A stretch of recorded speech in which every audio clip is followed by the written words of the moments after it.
Hey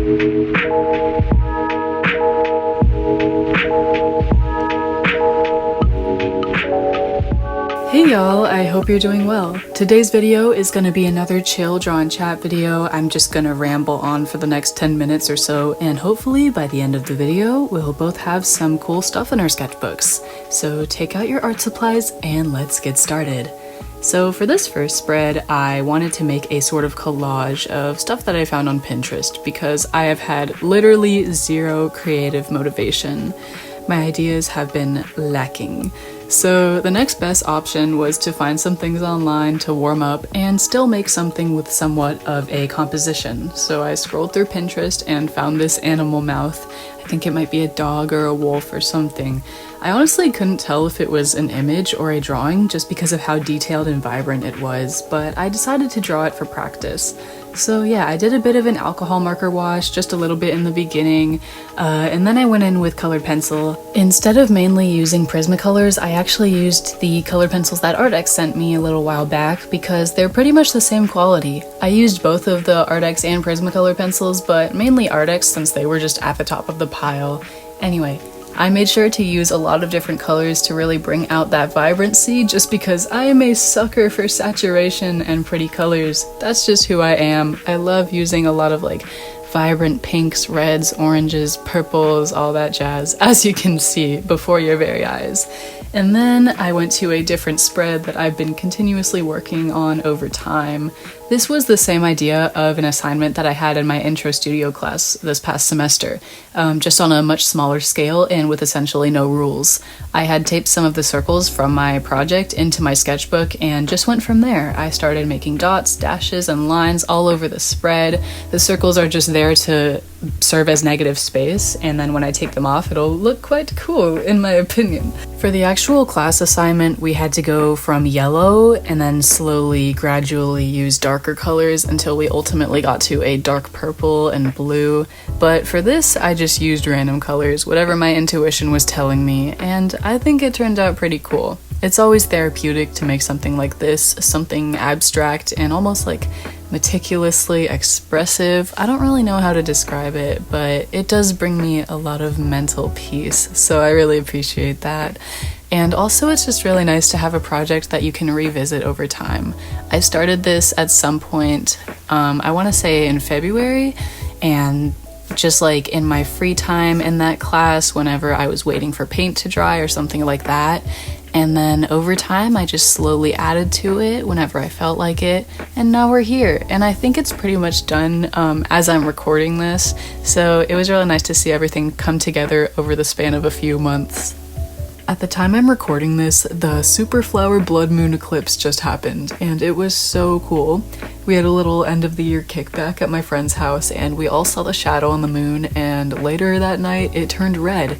And I know there's something about Mercury being in retrograde too right now. I don't really pay attention to astrology like that.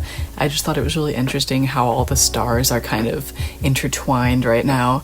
I like to say that astrology is real because I feel like a Leo, and I think I have a lot of Leo traits, but every time someone tries to guess my sign, it's always wrong. Like, nobody ever thinks Leo, so I don't know. I also just re-downloaded CoStar. I remember a while back, like a couple of years ago, someone told me to delete it because it's like inaccurate and useless, but I don't know. I re-downloaded it because I love to look at it just to see what's up, to be in the know, you know? And I'm currently in a stage where I want to explore every single hobby. I want to get into sewing and crocheting. I want to learn a new language. I want to study abroad. I want to like redesign my wardrobe, all this different stuff. I'm also in such a limbo right now though. I'm moving in 6 days. I'm working all the time. I'm also struggling with this channel just a bit. Trying to keep it alive. I'm trying to contribute a little more of my time. But yeah, things have been very hectic, but we're living, laughing, and loving. I have no regrets, which is great. I also want to know what hobbies you guys are getting into, or stuff that you want to try out at least. I feel like there's so much stuff that I want to do that I just have a hard time actually deciding what to try out. And then by the end of my tumultuous decision making, I end up doing something that I'm comfortable and familiar with, which is annoying because like I want to do something different.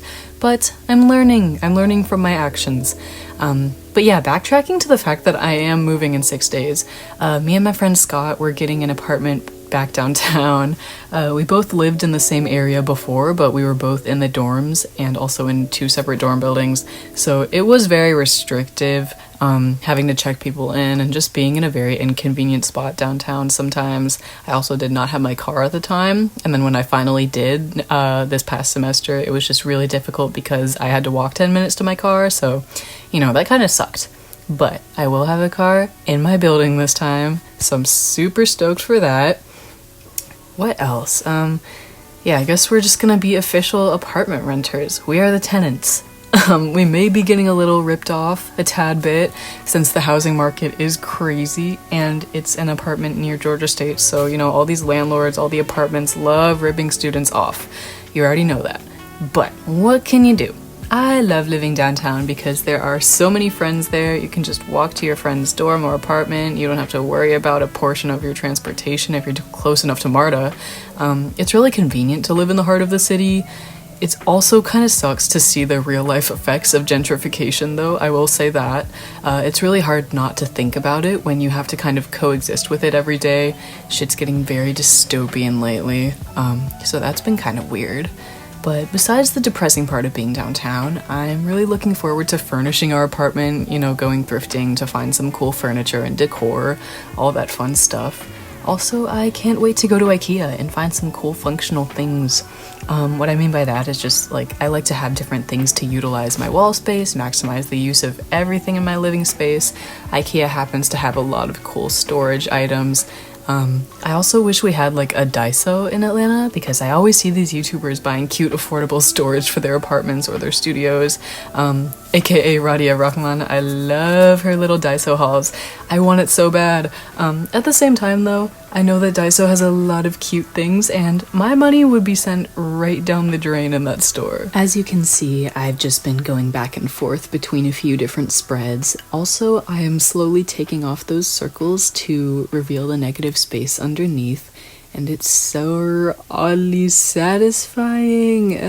I really like this concept of just drawing over the negative space and then revealing it underneath and then just making more layers. I'm definitely gonna do more art like this in the future, and I'm really glad that that course in this past semester introduced this to me.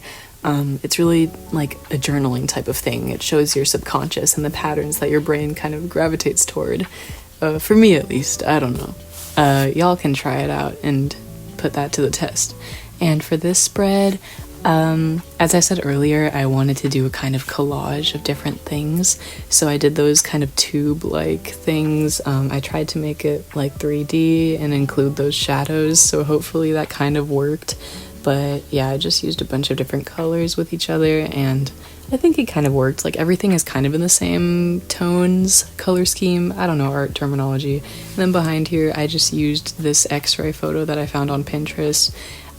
It's kind of like, you can see the vertebrae, or yeah, are they the vertebrae? I don't even know. They're in the neck bones and stuff. And yeah, then I just colored in the rest black to try and make that contrast pop.